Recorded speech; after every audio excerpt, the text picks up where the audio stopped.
In the early morning hours of Valentine's Day 2019, a woman named Olivia Jones walked the aisles of a local supermarket known as HEB Plus in preparation for dinner with her husband Chris. As she gathered the ingredients, she observed a bouquet of pink and red roses, colors that symbolize tenderness and passion. As Olivia exited the store with the roses in her cart, she was unaware that in less than 40 minutes, she would be dead.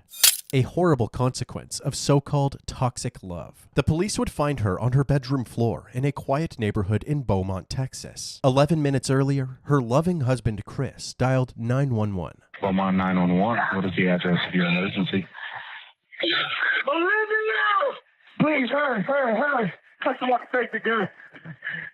Tell me what's going on. I'm at home, my wife been shot in the head. Please. Somebody shot in the head. My wife, please. Tell me, Okay. Where is she shot? In the head. Okay, where in the head? Take it and it went off. Okay. I want you to try to control the bleeding. As soon as the call disconnected, officers headed on their way to the Beaumont, Texas home of Chris and Olivia, located at 5575 Pine Bur Boulevard. At 8:55 a.m., they arrived. Officer Otis Butler was met by a familiar face, 40-year-old Christopher Ray Jones, who was visibly distressed. Officer Butler was close friends with Chris and his wife Olivia. His body cam was rolling while Chris urged the officers to hurry into the house. She in my bedroom. Where's the gun? In the bedroom, broken down, on the dresser. Come this way. Okay. Please, come this way. This way. Okay. Please. Olivia! As alluded to earlier, the officers made their way to the bedroom and found Olivia lying on the floor. Baby! Sir. Okay. Step back. What's up, Mr. Butler? I tried to take it. Get his. Mama! Olivia was found face down with a gunshot wound to the back of her head. Astonishingly, she was still breathing. When the officers rolled her over, they discovered that the bullet had pierced through her right eye. The room she was found in was covered in blood, with spatter all over the walls. The paramedics arrived, and while they tended to Olivia, the police secured the area. Officer Butler had Chris walk him through the events leading up to the shooting. What happened? We had a disagreement. And I say, baby, if you're not working with me, you're working against me. I say, we've been doing this. My 19-year-old stepdaughter was 8. My 11-year-old was 1. I say, Olivia, we can't get it together. We can't be together. Okay. We got several beliefs. And I say, I just want a divorce. And her reaction was, she got the gun? I said, give me the gun. She like, I don't remember which hand. I'm like, give me that gun. What is you doing? Stop trying to scare me. I took it. So when you grabbed it, it went off? She yanked. I grabbed it and she yanked back. And the gun went off. Okay. The gun went off. Chris's story immediately set off red flags. How could such a large man be overpowered by his significantly smaller wife? Chris dropped to his knees in anguish, but there were no tears as he asked Officer Butler if he could go check on Olivia. Mr. Butler, I got help. No. You don't need to go in there, okay? Is she alive? Yeah, she is. She is. We got him. Is she alive, Mr. Butler? When we went in there, Please don't tell me she's alive and she's not. Yeah, when I saw her, she was. She was talking? She wasn't talking. Is she breathing? It looked like she was breathing, yeah. Ooh, good. Don't go in there, sir. Please. Sir, I need you to stay right here with me, okay? And calm down. Calm down. Upon learning that Olivia was still breathing, Chris's reaction seemed strangely devoid of relief or happiness. Another red flag for Officer Butler. Back inside the home, Olivia's wounds proved to be fatal, and just after 9 a.m., she was pronounced dead. Officers searched the rest of the home and noticed that in addition to the surveillance cameras installed on the exterior of the house, there were 2 more cameras mounted in the living room, monitoring the interior of the house as well. They also discovered the gun that Olivia was shot with, a 9mm pistol covered in blood. However, they found it strange that the gun was in a different room from where the shooting took place. If Olivia was holding the gun when it went off, how did it end up in a different room? The only logical answer was that Chris must have moved it. Following this discovery, the officers decided that the best course of action was to detain Chris until they had a better understanding of what really happened. As Chris was getting handcuffed, his 19-year-old daughter, Arielle, arrived at the house. She had already been contacted by Chris, who told her what had happened. She was clearly devastated.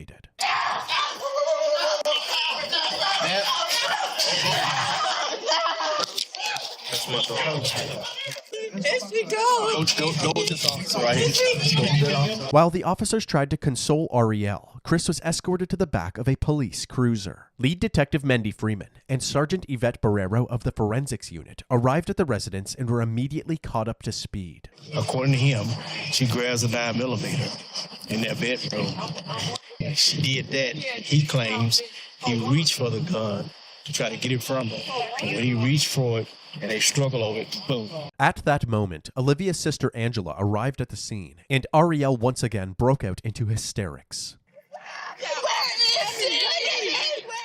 All of the evidence was collected and sent to the crime lab. Chris was brought down to the station where they took photos of his hands still covered in blood. They're waiting for the lead detectives. They're going to be the ones that actually interview. So When the detectives finally arrived at the station, they started Chris's interview by asking him what caused the argument. He said that he felt as if Olivia wasn't pulling her weight in the relationship. I am very particular.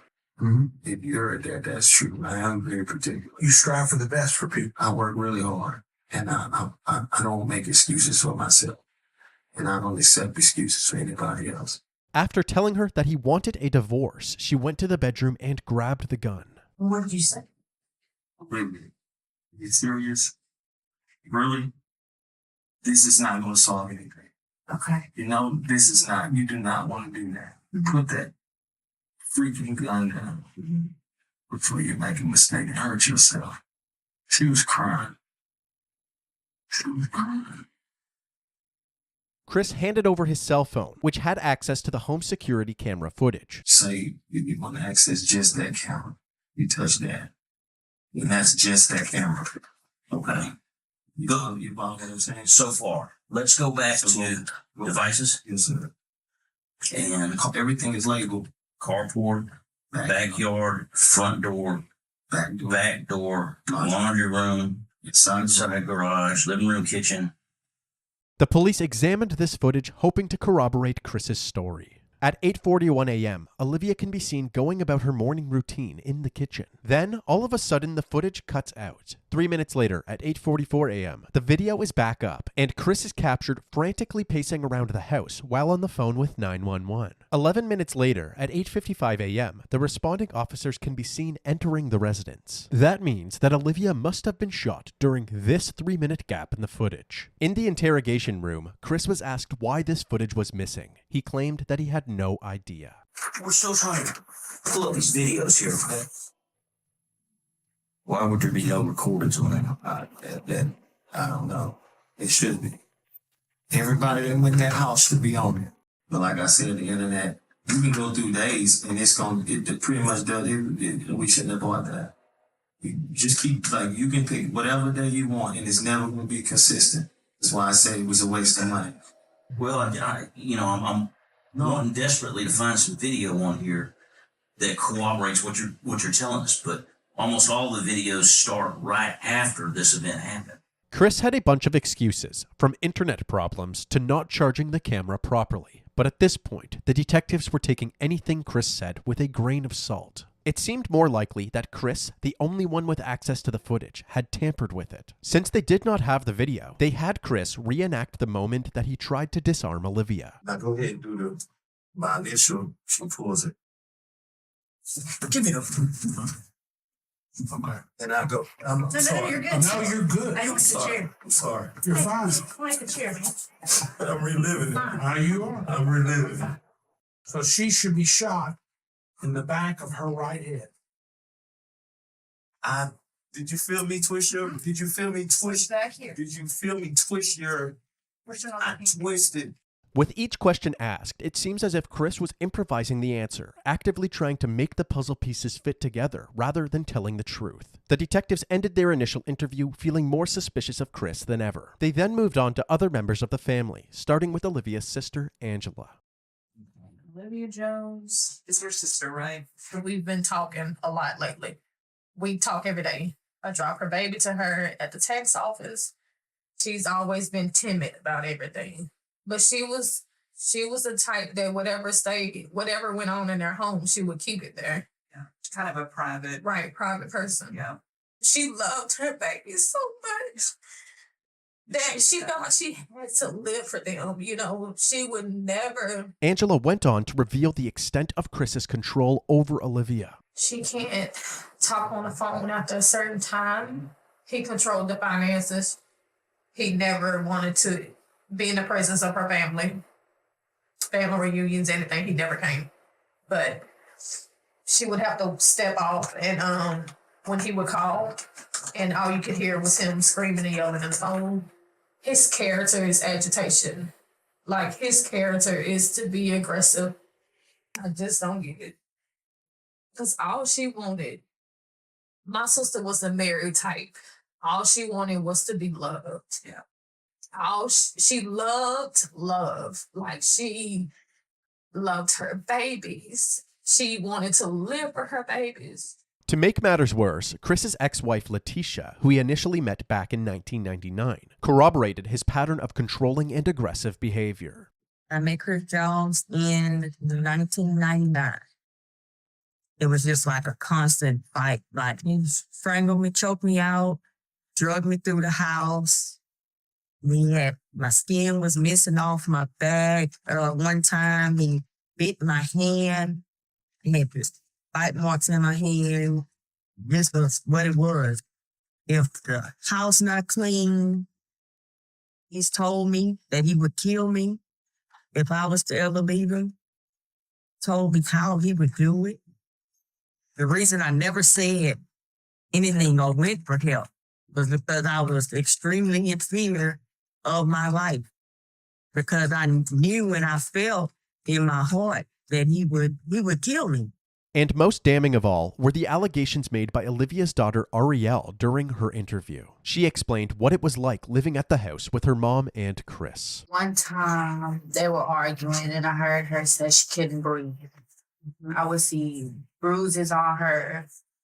It broke her down to the point where she believed what he said. Mm-hmm. You won't be nothing without me, stuff like that. Right.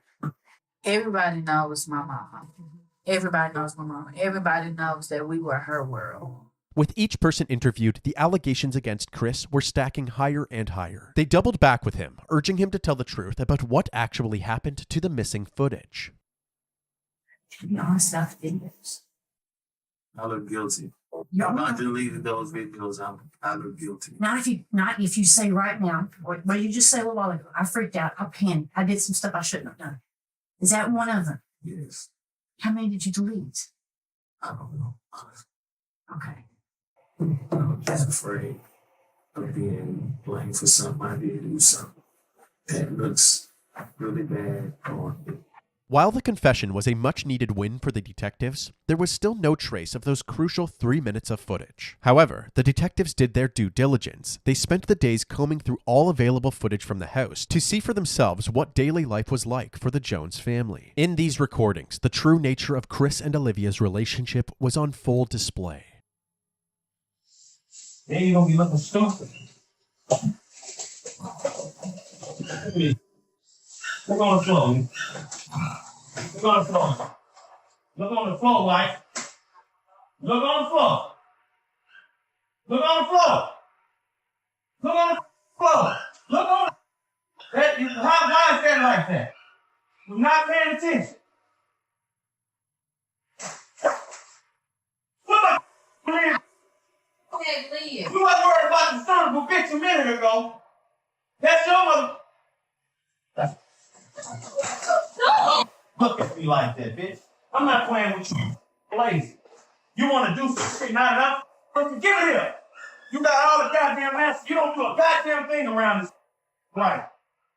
This your ass, bitch. That's clean dish. That's clean. I didn't want to, they fell on the floor, so I didn't want to reuse them. You look at it. You don't pay attention to what the f*** you doing.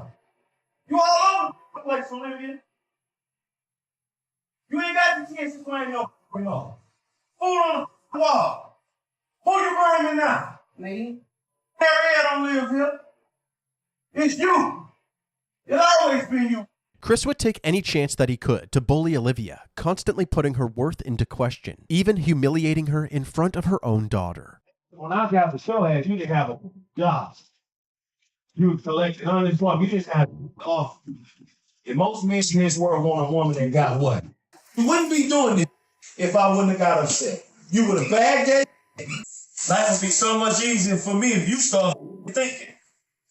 You do dumb because you don't think.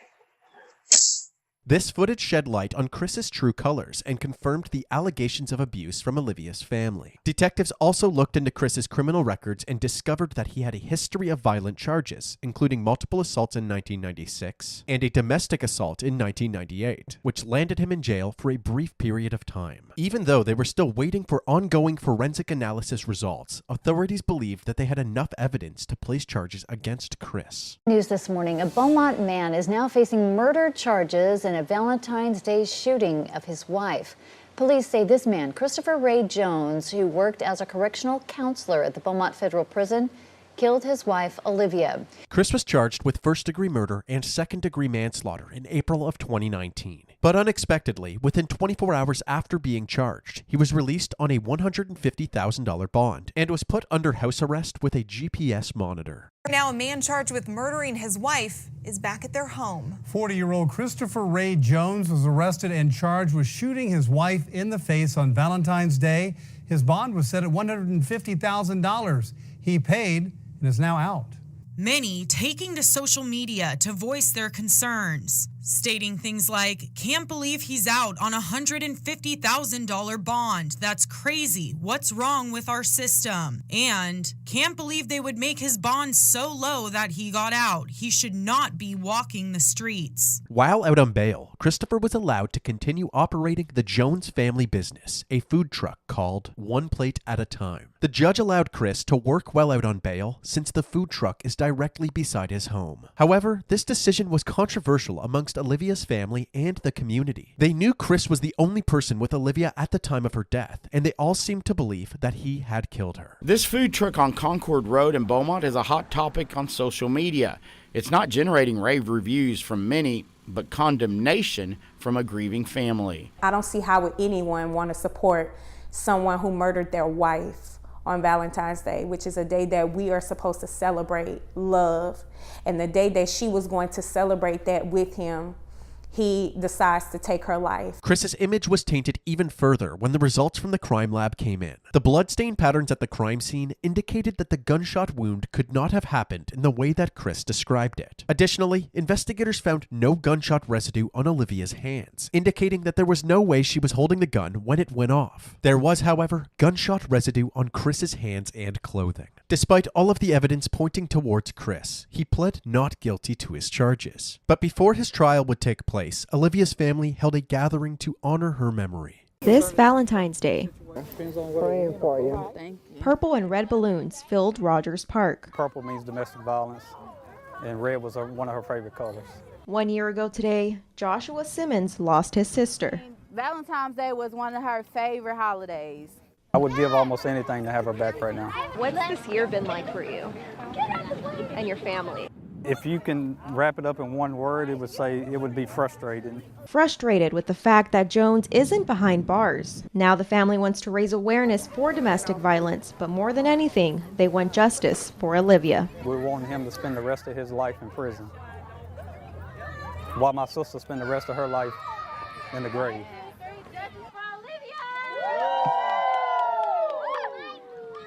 After finally having an opportunity to celebrate Olivia's life, her loved ones would once again have to face her death during Chris's upcoming trial. The courtroom was packed with family members from both sides. It had been over 3 years since Olivia's death, and despite the clear tension between the two families, they all wanted the same thing: justice for Olivia. Prosecutors Jimmy Ham and Mike Laird described Chris as an abusive partner with a violent past, and it was only a matter of time before something like this happened. Chris's defense attorney, Ryan Gertz, argued that Chris only grabbed the gun because Olivia was recklessly handling the weapon, putting both herself and Chris in a dangerous predicament. Forensic pathologist Celestina Rossi provided critical bloodstain analysis and confirmed that Olivia did not have any gunshot residue on her, contradicting the defense's claims that her death was merely an accident. The testimonies and evidence combined ultimately overpowered the defense team, and on February 8, 2022, Christopher Ray Jones was found guilty for the murder of his wife, Olivia Jones. 1,118 days. That's how long Olivia Jones's family says they've waited for this moment. The moment when Olivia's husband, Christopher Jones, was found guilty of murder. Olivia died at the hands of her husband on Valentine's Day 2019, and instead of spending a lifetime behind bars, we elected to agree with the state to a 30-year sentence because of the potential risk of, an even higher sentence. In exchange, Christopher waived his right to appeal the conviction. After the judge handed down this sentence, Olivia and Christopher's 2 daughters took the stand. Looking directly at their father, they described the impact of Olivia's death. The youngest daughter, who was only 11 when her mother died, said, quote, "I'll forgive you one day, but right now I can't." Throughout the trial, the prosecution described a history of abuse that finally blew up. Defense attorney Ryan Getz argued a different version of events. I think that we'll never know what happened in that room. Ultimately, my impression from the jurors is that they just didn't believe Chris's version of events, and that really only left the one alternative. This was an emotional day for Olivia's family. As they were leaving the courtroom, they were encouraging each other, saying, "Today was all about Olivia and she won." Christopher Jones is currently serving his sentence in the John M. Wynne Unit in Huntsville, Texas.